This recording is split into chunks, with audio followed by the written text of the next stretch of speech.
people against Japan. But there was this background, political background, that during this time, 1960s and 50s, and because of a security issue of Korea, Korea was kind of a shield for the Japan. And for Americans, Japan was more important than Korea. So they wanted to like normalize the relationship between Korea and Japan. And then when Park Chung-hee signed this document to normalize the relationship, he got this loan from Japan. So actually, this spurred the Korean development and industrialization because we use Japanese money, we use these industries. But we don't consider this aid was benign because Japanese, they call it cormorant economy.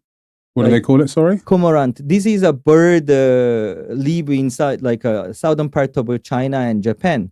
So this bird catches the fish, and then the master of this bird do not give a whole fish. Like they take 3 and they give only 1 fish to so survive. you're kind of giving you crumbs. Yeah, actually, it was a coupling in an economic term, but Japanese, they could export intermediate commodity to Korea.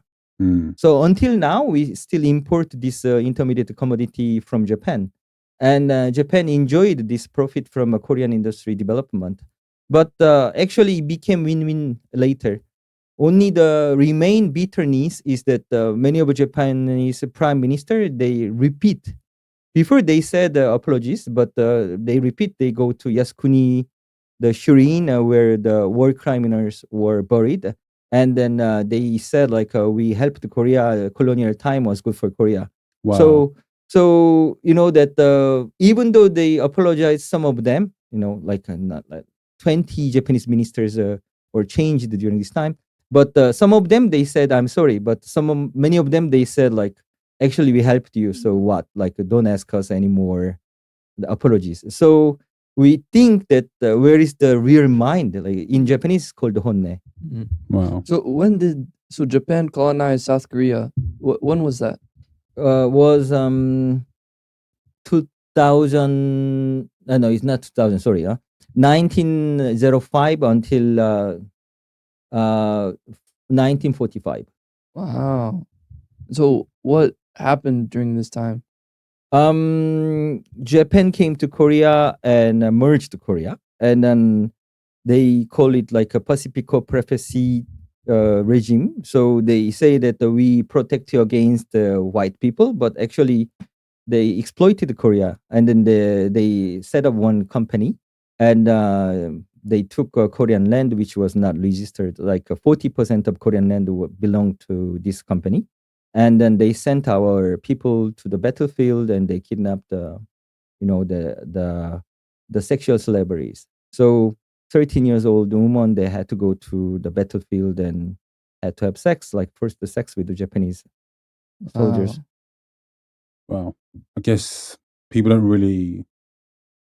It's not very talked about how brutal Japanese colonization was of Korea.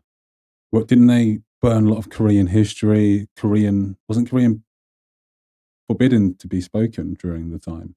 No, we can talk, but the problem is that what if I talk with one Japanese colleagues about this, and then he doesn't know too much of this history? If we have different versions, and I have to explain step by step. Do you find that's the case? Do you think a lot of Japanese people don't really acknowledge the history? They don't really acknowledge the history. There's a kind of victimization, because when you separate yourself as actor of violence, then only the like military regime or junta government, where they cause these disasters, then you become victim.